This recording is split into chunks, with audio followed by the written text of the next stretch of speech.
Olá, boa noite. O RN2 de hoje começa com uma história que mais parece um roteiro de filme. Um gerente de um banco foi preso hoje, suspeito de envolvimento em um roubo que aconteceu em janeiro deste ano em uma agência bancária de Natal, onde ele trabalhava. Na ocasião, o homem afirmou que tinha sido rendido e agredido pelo assaltante. Observe estas imagens na sala-cofre da agência bancária no dia 24 de janeiro. Elas foram divulgadas hoje pela Polícia Civil, cedidas pelo Banco do Brasil, e mostram o que seria o gerente rendido pelo assaltante e a retirada do dinheiro do cofre.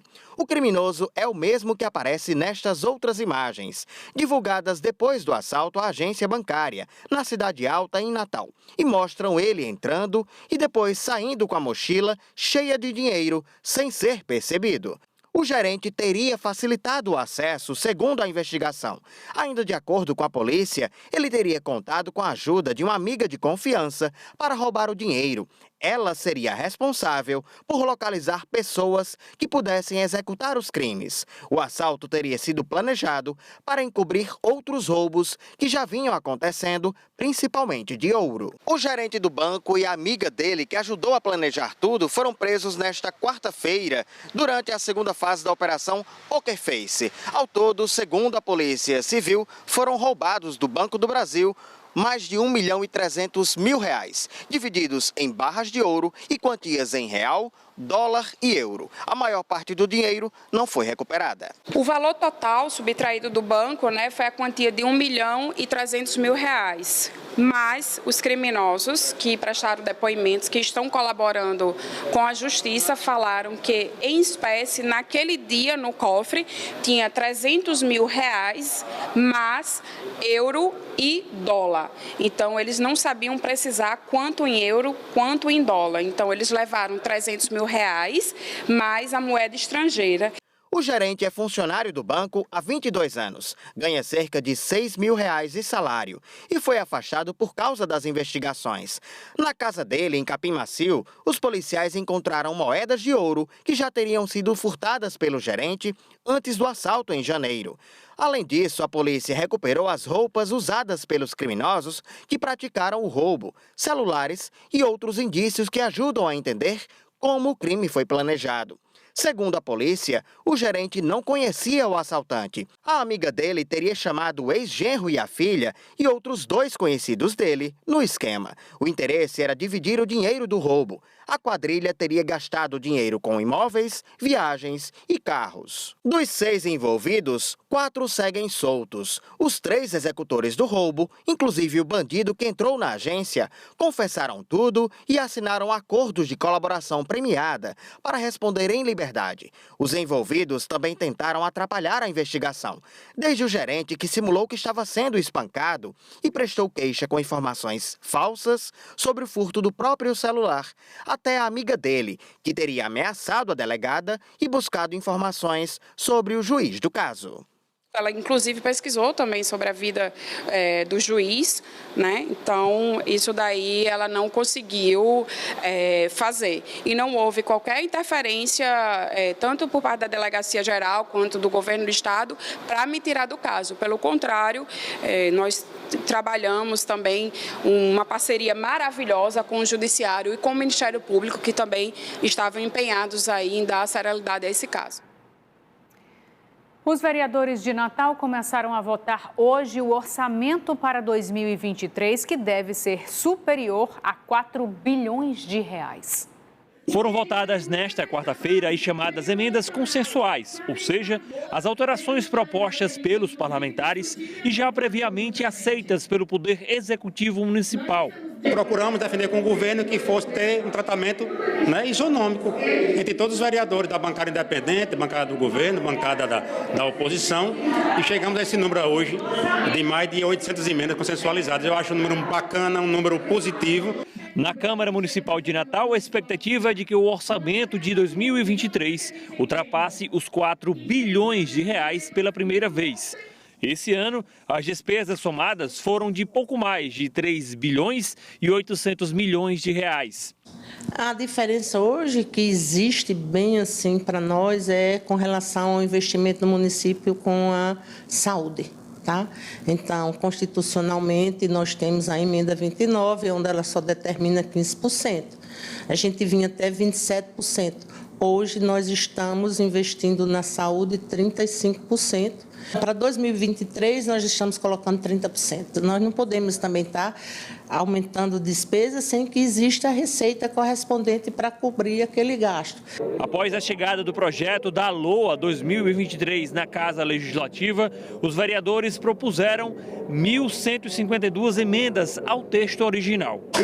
Ficou definido para esta quinta-feira a votação das chamadas emendas não consensuais, mudanças no orçamento propostas pelos vereadores, mas não aceitas pela Prefeitura de Natal, como o remanejamento de recursos que mexem nos valores orçamentários já estabelecidos no projeto de lei.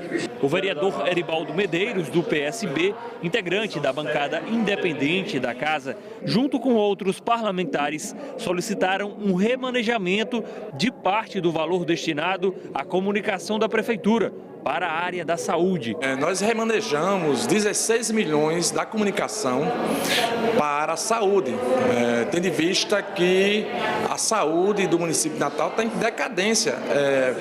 Insumos, remédios básicos, como dipirona, está faltando na rede municipal. Então a gente quer negociar amanhã e a secretária da Miri deve vir para cá amanhã para negociar essas emendas que não foram consensuadas até agora. A Prefeitura de Natal teve parte de um empréstimo negado junto ao Banco do Brasil. A instituição financeira alegou questões jurídicas para não liberar algo em torno de 400 milhões de reais. Para que a Prefeitura receba o restante da quantia, precisa de uma mudança no regime tributário do município. O assunto também foi discutido hoje na Câmara Municipal e Geraldo Jerônimo fala ao vivo com a gente sobre esse assunto agora. Boa noite, Geraldo. Emily, boa noite para você, boa noite a todos. Pois é, de acordo com a Prefeitura, esse empréstimo serviria para financiar obras de infraestrutura, como saneamento básico, mobilidade urbana, até junho de 2024. O problema foi que a garantia dada pelo Poder Executivo Municipal foi o Fundo de Participação dos Municípios, o FPM, com recursos federais. E, recentemente, o Supremo Tribunal Federal vetou esse tipo de utilização do FPM como financiamentos e empréstimos. Esse tipo de utilização está vetado pelo Supremo. Com isso, a Prefeitura, para conseguir o restante desse empréstimo, aproximadamente 200 milhões de reais, enviou um novo projeto de lei à Câmara Municipal para tentar modificar o texto do regime tributário municipal, atualmente exercido, para permitir que a garantia desse empréstimo passe a ser do FPM, agora sendo da conta municipal, a conta do município, ou seja, onde todas as receitas acabam sendo recebidas pelo município, como os impostos municipais. Então, essa garantia é o que a Prefeitura quer agora, ter como garantia a conta do município, a conta única. Os vereadores da bancada do governo na Câmara Municipal tentaram voltar essa matéria com um regime de urgência, ou seja, passando por algumas etapas, tentando votar o quanto antes esse projeto de lei, só que hoje essa votação foi negada, ou seja, não conseguiu o quórum suficiente de 20 vereadores e aí deve tramitar normalmente essa matéria na Câmara Municipal de Natal. Emily. Obrigada, Geraldo, pelas informações ao vivo aqui no RN2. A Comissão de Constituição, Justiça e Redação da Assembleia Legislativa aprovou hoje, em reunião extraordinária, por 4 votos favoráveis e 1 contrário, o projeto de lei relativo ao aumento do ICMS encaminhado pelo governo do Estado. O único voto contrário foi do deputado subtenente Eliabe, do Solidariedade. Agora a matéria segue para tramitação em mais 2 comissões, sendo uma delas a de Finanças. O governo propõe que a alíquota do imposto passe de 18% para 20% em 2023 e seja reduzida para 19% em 2024, voltando aos 18% em 2025. A justificativa é a perda de arrecadação com a desoneração do ICMS neste ano. Segundo o governo, mais de 343 milhões de reais deixaram de ser arrecadados e a previsão é que esse número chegue a 1 bilhão de reais no próximo ano. Outra matéria aprovada na comissão, também de autoria do governo, institui o Programa Estadual de Parcerias Público-Privadas, dispondo sobre normas para licitação de contratação de parceria público-privada. O objetivo é atrair mais investimentos para o Estado. Um agente de trânsito da STTU foi flagrado cometendo uma infração gravíssima de trânsito em Natal. As imagens que foram gravadas por uma câmera acoplada a uma moto flagraram o momento em que um agente de mobilidade urbana da STTU comete uma infração de trânsito gravíssima. Na faixa contínua, onde não é permitida a ultrapassagem, ele avança na moto e ultrapassa 2 micro-ônibus. E antes de retornar para a faixa normal, quase bate em outra moto e em um carro que vinham no sentido contrário. Por causa das obras de reestruturação, este trecho da Avenida Felizardo Moura, na zona oeste de Natal, precisou virar mão dupla e com faixa contínua. De acordo com o Código de Trânsito Brasileiro, com a faixa contínua, torna-se proibida a ultrapassagem de veículos. No dia 4 de novembro, um motociclista no sentido centro-zona norte, ao também realizar uma ultrapassagem indevida, bateu de frente com um ônibus que ia no sentido zona norte-centro. O motociclista não resistiu aos ferimentos e morreu no local. Em nota, a STTU informou que vai apurar e identificar o agente de mobilidade para tomar as medidas administrativas necessárias. Um pedaço de madeira foi crucial para que policiais civis elucidassem um crime que aconteceu em 2020 no município de Itaipu, no interior do estado. Na oportunidade, vacas e touros de raça avaliados em R$ 72 mil foram furtados de uma fazenda. Quem vai explicar melhor essa história para a gente é Ayrton Freire. Boa noite, Ayrton.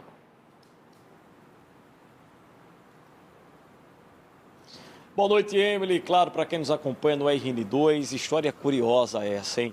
Nessa fazenda não tinha câmera de segurança, testemunha, nada. Apenas um pedaço de madeira ficou no terreno. E aí, os policiais civis, recolheram esse pedaço, verificaram ali a presença de marcas de pneu de caminhão e logo deduziram que aquele pedaço poderia ser da carroceria de um caminhão.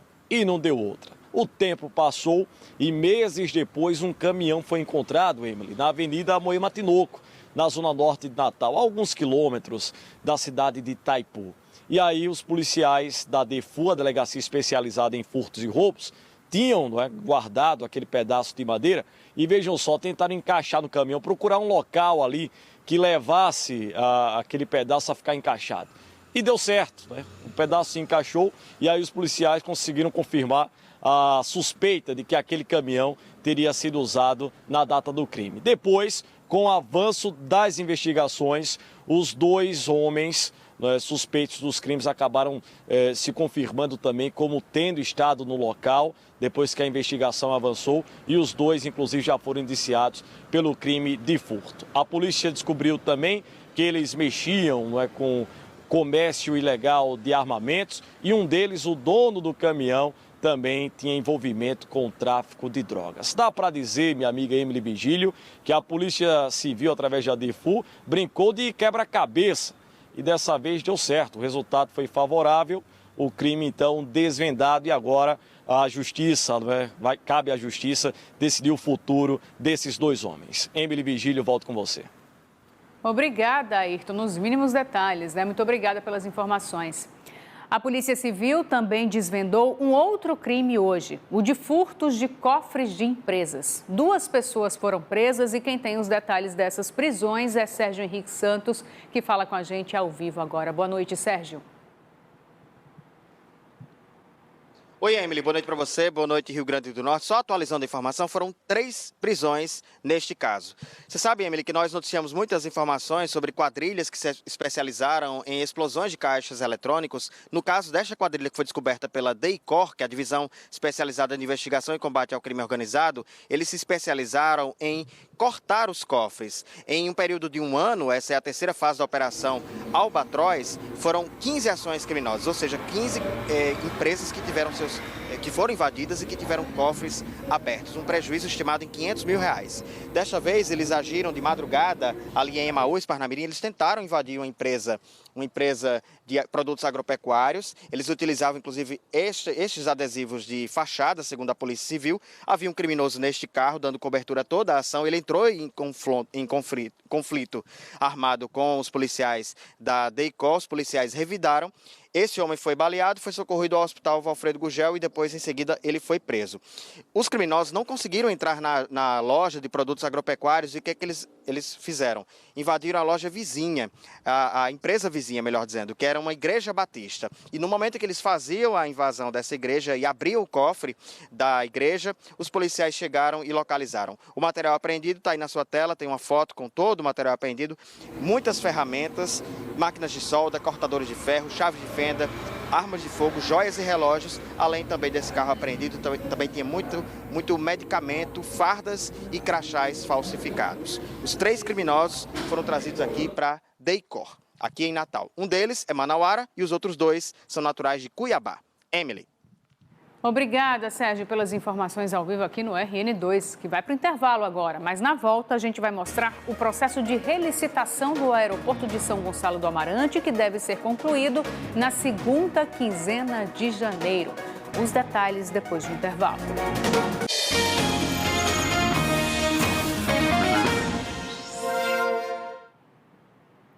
O processo de relicitação do aeroporto de São Gonçalo do Amarante deve ser concluído na segunda quinzena de janeiro. Pelo menos foi o que disse hoje a governadora Fátima Bezerra, que está em Brasília e se reuniu com o ministro do Tribunal de Contas da União e com o presidente da Inframérica. A empresa que administra o aeroporto internacional Aloysio Alves, desde 2012, a Inframérica, tinha direito de gerir o terminal até 2040. Mas em março de 2020, o grupo argentino resolveu devolver para o governo federal a concessão que foi a primeira feita à iniciativa privada no Brasil. Desde então, a nova licitação do espaço é aguardada. Nesta quarta-feira, a governadora Fátima Bezerra se reuniu com o ministro Haroldo Cedrais, do Tribunal de Contas da União, onde o processo de relicitação está em trâmite. E ele, de acordo com ela, confirmou que o tema será pauta da primeira reunião deliberativa do órgão em 2023, que está marcada para 18 de janeiro.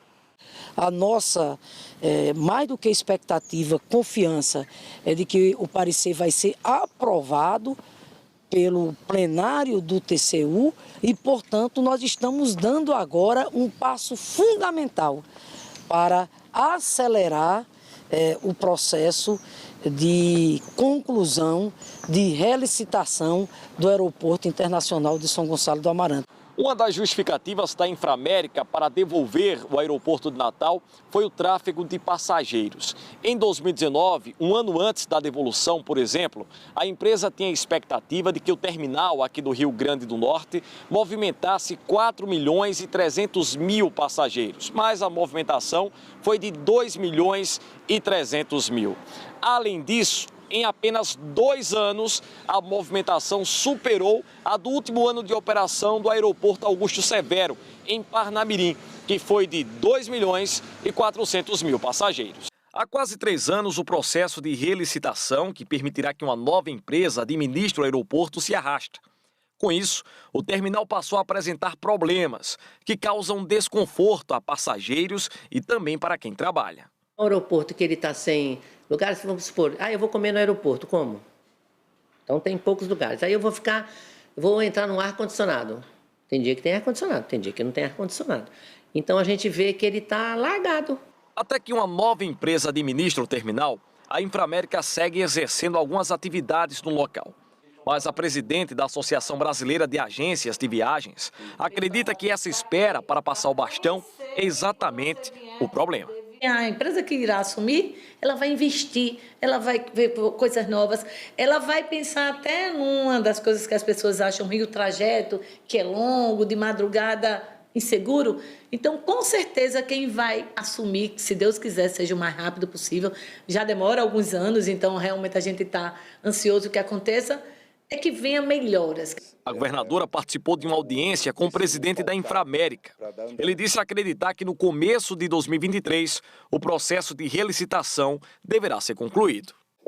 Nós acreditamos que isso vai ser concluído de forma profissional e exitosa logo no início do ano e vamos estar sempre à disposição da governadora, do TCU e do Executivo para contribuir com esse processo sair o mais rápido possível. O governo do estado começa amanhã o pagamento dos salários de dezembro para ativos, inativos e pensionistas. Segundo o governo, amanhecerá na conta dos servidores o salário integral para quem recebe até R$ 4.000 e para toda a categoria da segurança pública, independentemente da faixa salarial, além de 30% para quem recebe acima de R$ 4.000. A conclusão do 13º, já adiantada para 65% dos servidores estaduais, será anunciada em breve, de acordo com o governo do estado. Empresários, entidades e órgãos públicos se reuniram hoje para fundar uma espécie de associação para promover o desenvolvimento da economia ligada ao mar, no Rio Grande do Norte. A fundação do Cluster Tecnológico Naval do Rio Grande do Norte foi oficializada nesta quarta-feira na Fierne, com a presença de empresas e entidades que atuam em diversos setores relacionados com a atividade marítima. O Cluster Naval vai ser o divisor de águas para a economia azul, para a economia do mar, para o Rio Grande do Norte. Nós temos temas bastante importantes de serem discutidos. Energia no mar, você tem a pesca, você tem petróleo e gás, você tem estaleiros navais, você tem a oficina de manutenção, temos a pesca artesanal, temos aí vários temas que serão discutidos nesse cluster. O cluster funciona como uma associação, um ambiente de negócios dedicado a articular empresas, entidades e órgãos públicos para promover o desenvolvimento da economia do mar. O Rio Grande do Norte tem 400 quilômetros de praia, localização estratégica e diversos recursos naturais.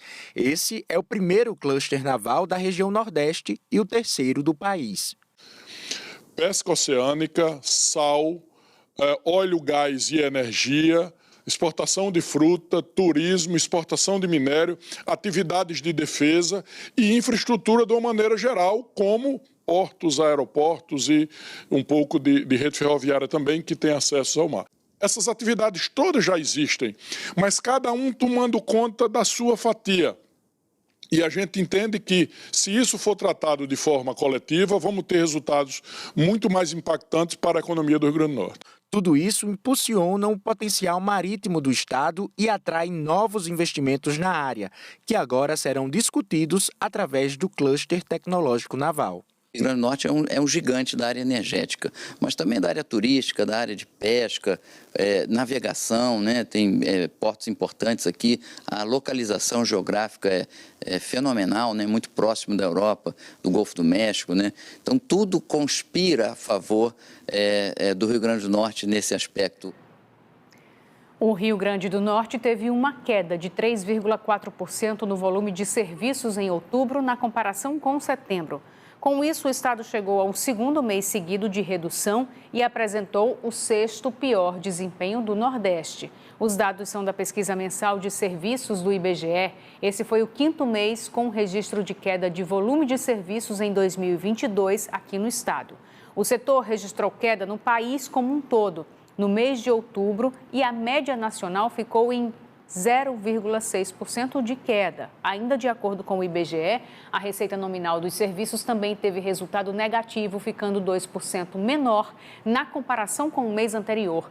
Esse número é o pior resultado para o mês de outubro desde 2011.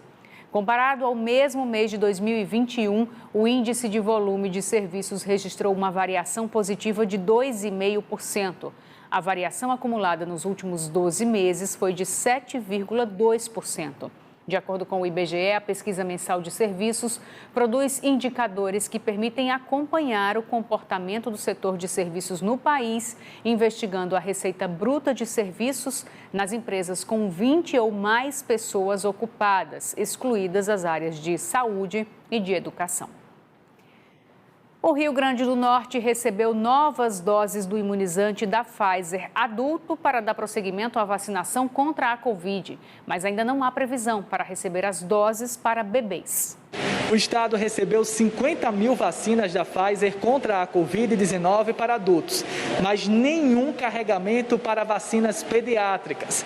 Há alguns dias falamos que não tem Pfizer Baby para aplicação como primeira dose em algumas unidades básicas de saúde. A Secretaria de Estado de Saúde Pública, a CESAP, informou que também não tem previsão de quando vai receber um novo lote com Coronavac, destinado a crianças de 3 e 4 anos de idade. Há cerca de um mês, a CESAP recebeu do Ministério da Saúde 17 mil doses da Pfizer Baby. Considerando a reserva técnica e também guardando parte para a aplicação da segunda dose, neste momento era para o Estado ter vacinado já cerca de 7 mil crianças, mas apenas 1.900 estão protegidas. Um pouco confuso, né? Já que estamos falando da falta de imunizantes e o público-alvo que poderia estar vacinado nesse momento não está. O entendimento da CESAP é que essa falta está concentrada em grandes municípios, a exemplo de Natal, que tem falta em algumas UBSs, e de Mossoró, que não aplica mais D1 nesse público desde o dia 5 de dezembro. Por isso, a CESAP recomenda que quem mora em pequenos municípios procurem as unidades básicas de saúde ou os agentes de saúde para saber se tem esses imunizantes disponibilizados. O RN2 de hoje fica por aqui. Tenham todos uma ótima noite e até amanhã.